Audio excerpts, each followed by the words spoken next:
everybody? Welcome back to another episode of the Geek Takeover. As you watched in last week's episode, I said I was going to be doing a back-to-back video because I was talking about The Last of Us Season 2, Episode 7. This is my Last of Us Season 2 as a whole recap. If you guys want to go back and watch any of my episode breakdowns, I have 1 through 7 on the channel already. You guys can go check that out. If you guys are new here, here's how I do my breakdowns for movies or shows. I do talk about the pros, talk about the cons, I talk about the takeaways and breakouts, and then I talk about what's coming next or what could be next, and I give it a rating out of 10. So let's go ahead and talk about the pros, because might as well get the good out of the way before the bad. My pros about this is I think this season had two of my favorite episodes in general of The Last of Us, maybe even two of my favorite episodes of television. At least one. I think episode 2, was it 2? Yeah, episode 2, where they killed Joel. That was a fucking amazing episode. I love the way they did it. I love the way that it was, damn near shot for shot with the game. Changed a couple things with the way he was killed, who he was with, the way he was killed, Ellie being there to see a little bit more of it, her crawling to his body and holding onto him, embracing him. I think that was done fucking phenomenally. I cried again. That is just such a powerful and beautiful episode. I think that was amazing. And then the second to the last of the season, episode 6, Future Days was 2, I think. This one was Ellie's birthdays in the last episode that we'll see Pedro as Joel in. That one is by far my favorite. I loved it. I love that instead of in the game where you had bits and pieces of Joel throughout the rest of the game, you had it all compacted into one episode. I think that was amazing. I think seeing each birthday going from good to bad was fucking incredible. The porch sequence, Pedro's performances, him just looking and crying as a dad who cares and loves her, saying he loves her when he never said that in the game. Brilliant. I adored it. I loved it. No complaints about those 2 episodes. Phenomenal. I think they also really did a good job on certain things being translated from the game to the show. Like I mentioned, the porch scene, the Joel's death, Mel and Owen being killed by Ellie, Nora being tortured by Ellie. I think all those were done really, really, really well. The introduction of these stalkers was done phenomenally. I am still terrified of the stalkers. They are so freaking scary. I think they're the scariest thing in the game. And a lot of people really dogged on Bella Ramsey. And I'm not saying she did a 10 out of 10 performance. I don't think she did. I think she did better in season 1. But she did a really good job. Her caliber of a person, for her stature, her size, compared to Ellie in the game, and what Abby should have been like, I think she did really good. I mean, she's not my favorite of the season, I should say. But she was not dog shit, like some people say. And I do think that a lot of it has to do with people being misogynistic. Just like the controversy with the game when it first came out, there are people that hate it, honestly, purely because it's a woman lead. Let's just keep it a buck. People didn't like The Last of Us Part 2 a lot of times because Joel died and you're being forced to play as a woman. I genuinely believe that a lot of people hated the game because of that. I genuinely believe a lot of people hated the season because of that, and I will die on that hill because unfortunately that is the world that we live in. Look at stuff like Captain America Brave New World, for example. People are still calling Sam Wilson Falcon, but he's Captain America. I'm not going to get sidetracked. But speaking of superheroes and bird superheroes, Isabella Merced, such an incredible job. She is probably a top 3 performance of the season, and she's not number 3. I love Dina so much in this game, or in this season, that the next time that I play Last of Us Part 2, I'm going to need them to make sure to elevate it a little bit better.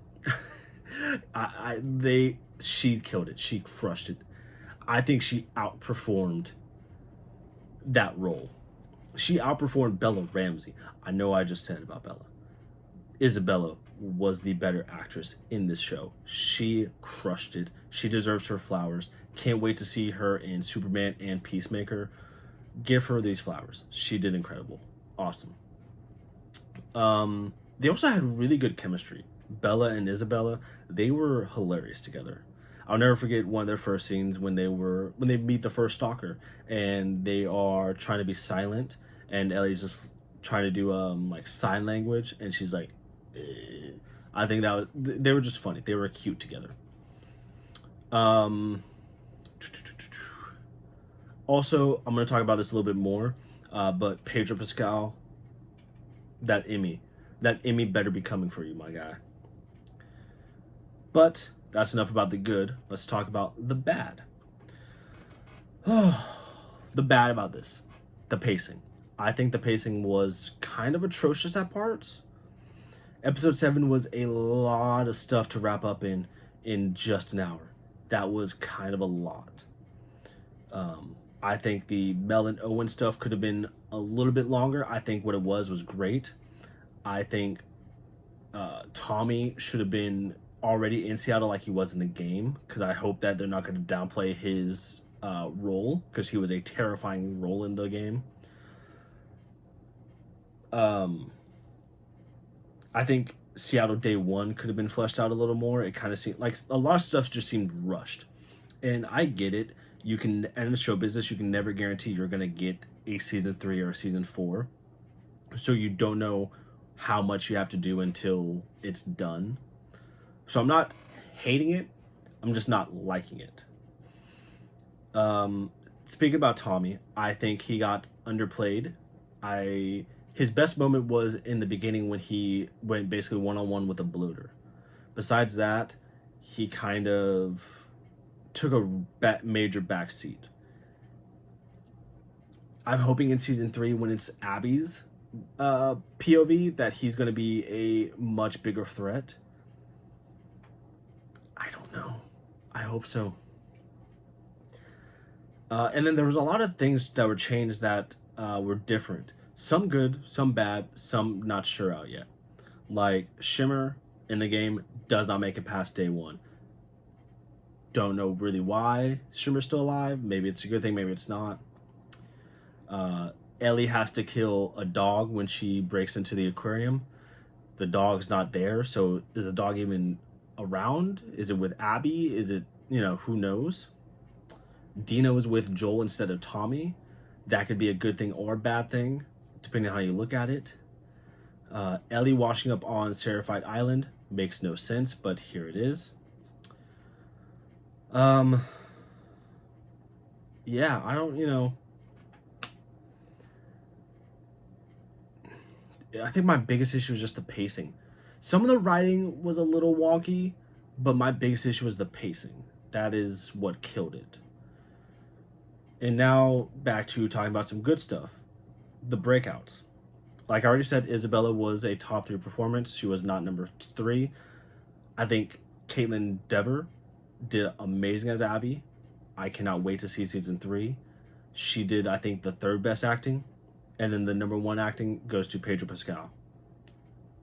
You can watch episode 6 on repeat, and that man will kill it every single time. He crushed it.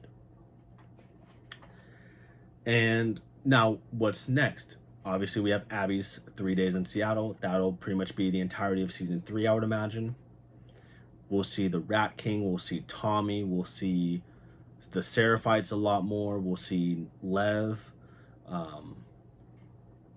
So I'm excited for that, especially because, shocker, hot take, when it comes to strictly Seattle, I prefer Abby's 3 days in Seattle over Ellie's. But I prefer Ellie as a character in general. Yeah, that makes sense. Ellie's a better character. Abby has the better 3 days in Seattle. I said it. It is what it is. Comment about it. Now the rating. I would say this, because I'm going to compare the game, season 1. So, season 1, I would say is a 10 out of 10 season. The game, Last of Us Part 1, 10 out of 10 game. I prefer both of those over season 2 and part 2. The video game, part 2, I give an 8.5 out of 10. Yeah, I think that's fair. Last of Us season 2, I might give it a 7.5 or an 8. It's hard for me to give it an 8.5 because the game is just better. I cannot in good faith give it a 10 out of 10. But I don't like giving it a 7.5 because I think it's better than that. I think to feel better, I'm going to put it right in between. I'm going to do 7.7 out of 10. That is as generous as I could get. A lot of people don't like Craig Mazin for how he wrote a lot of the episodes. Some people didn't like Neil Druckmann for how he did some of the episodes. But you know what, people? These are almost the same people that did the same thing for season 1. What happened between the seasons? I don't know. Is it because it's a female lead? Maybe.